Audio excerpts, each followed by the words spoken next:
ராமகிருஷ்ண ஹரி. ஓம் ஸ்ரீ மாத்ரே. மாவுலி ஞானேஸ்வர் மகாராஜுடைய 27வது ஹரிப்பாட், அதாவது கடைசி ஹரிப்பாட்.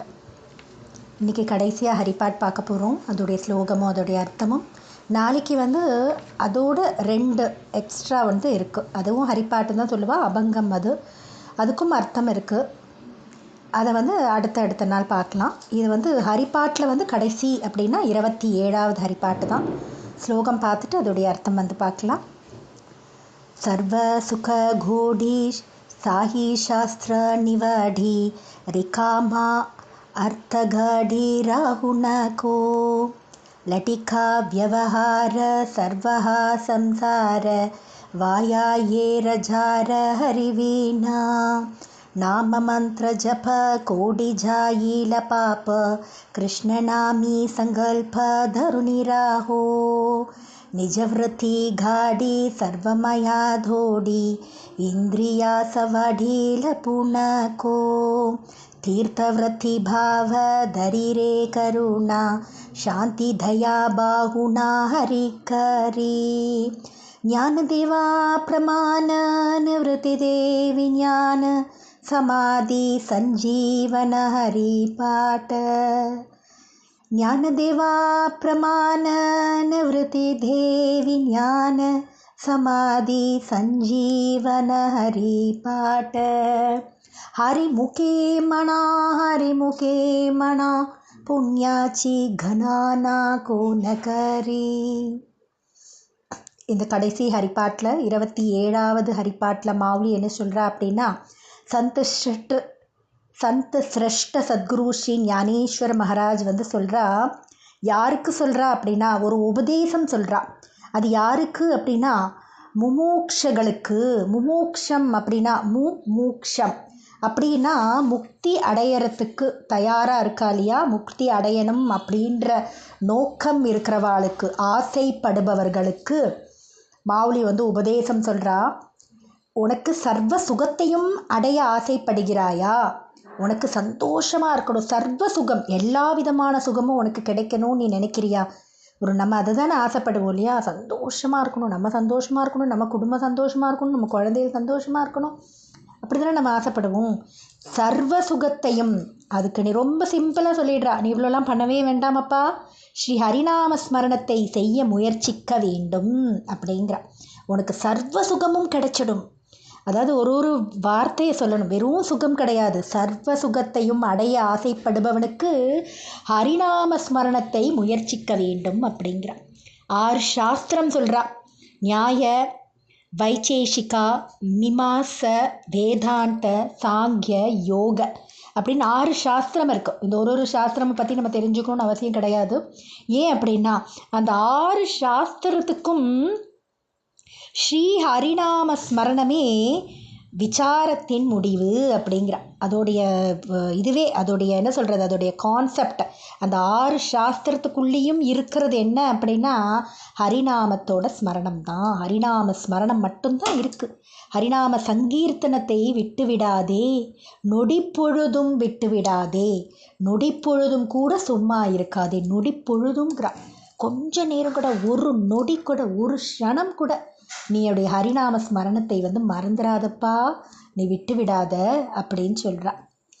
இந்த சர்வ விவகாரம் மாயையினால், இந்த ஜகம் இருக்க பார்த்தீங்களா, இந்த பிரபஞ்சம் எதாலனாக்கா மாயையினால் ஆனது. நமக்கு தெரியும் இல்லையா, எல்லாமே மாயை தானே. எல்லாமே எதுவுமே எது நிரந்தரம் இல்லையோ அது மாயை. எதுவுமே நிரந்தரம் இல்லை. நாமே நிரந்தரம் கிடையாது, நம்ம கூட இருக்கிறவா யாருமே நிரந்தரம் கிடையாது. நமக்கே ஒரு விஷயம் பிடிக்குது அப்படின்னா அப்புறம் பிடிக்காமல் போயிடும். எதுவுமே நிரந்தரம் கிடையாது இல்லையா, எல்லாமே மாயை தான் இந்த உலகத்தில். அப்போது இந்த ஜகம் மாயையினால் ஆனது. ஸ்ரீஹரியை அடைய அல்லாமல் மற்ற விஷயங்களில் ஈடுபடுவது வியர்த்தம் அப்படிங்கிறா, வேஸ்ட்டுங்கிறா. நீ மாயையில் சிக்கின்ட்டனா உனக்கு காப்பாற்றவே முடியாது, யாராலையும் காப்பாற்ற முடியாது. அந்த விவகாரத்துக்குள்ளெல்லாம் நீ போகாத அப்படிங்கிற.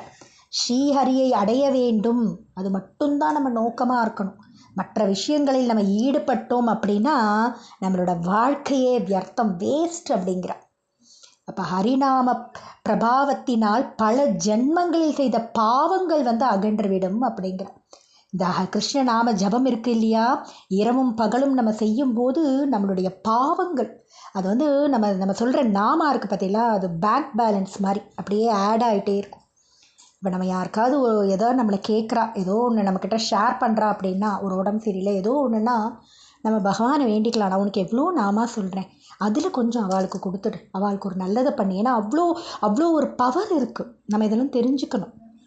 யாரோது ஒருத்தருக்கு நம்மாத மனுஷா விட்டுருங்க, யாரோ ஒருத்தருக்கு நல்லது நடக்கணும் அப்படின்னா பகவான்கிட்ட வந்து நாமாவை கொடுக்கலாம்.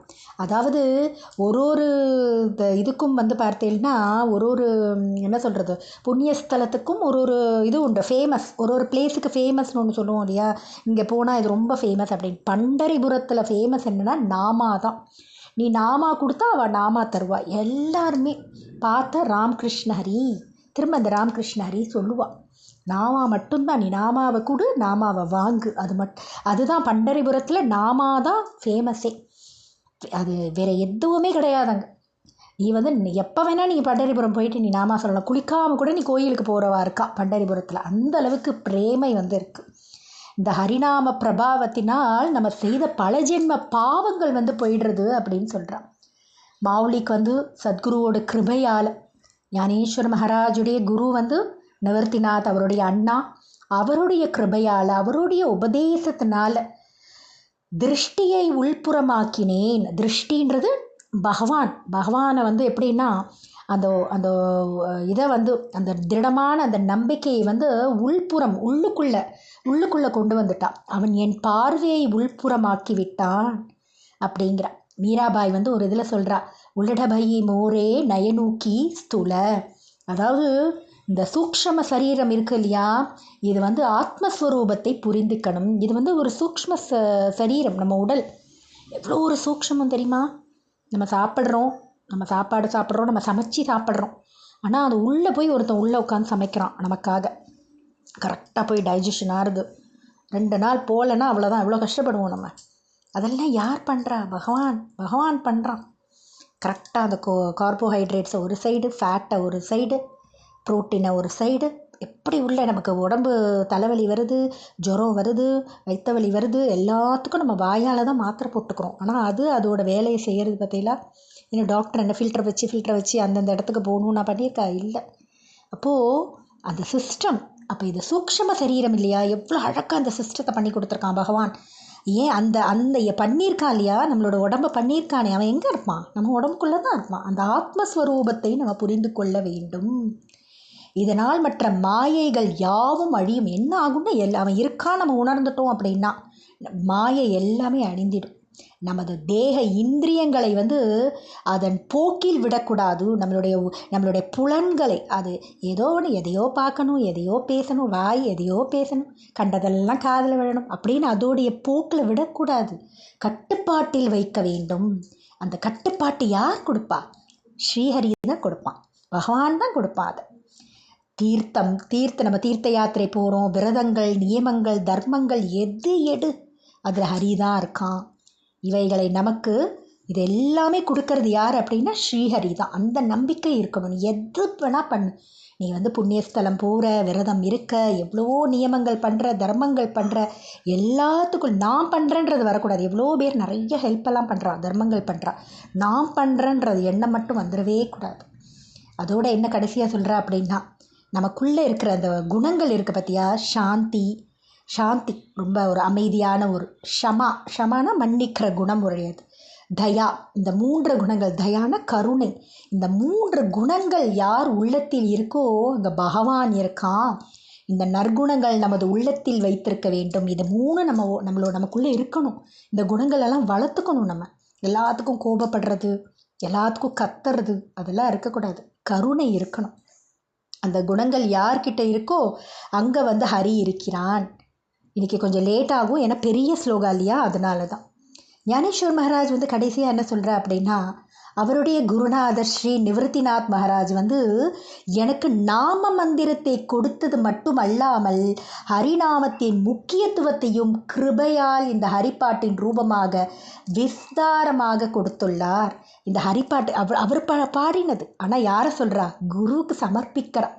குரு தான் எனக்கு இந்த குருவோட கிருபையால் தான் எனக்கு இது கிடச்சிது.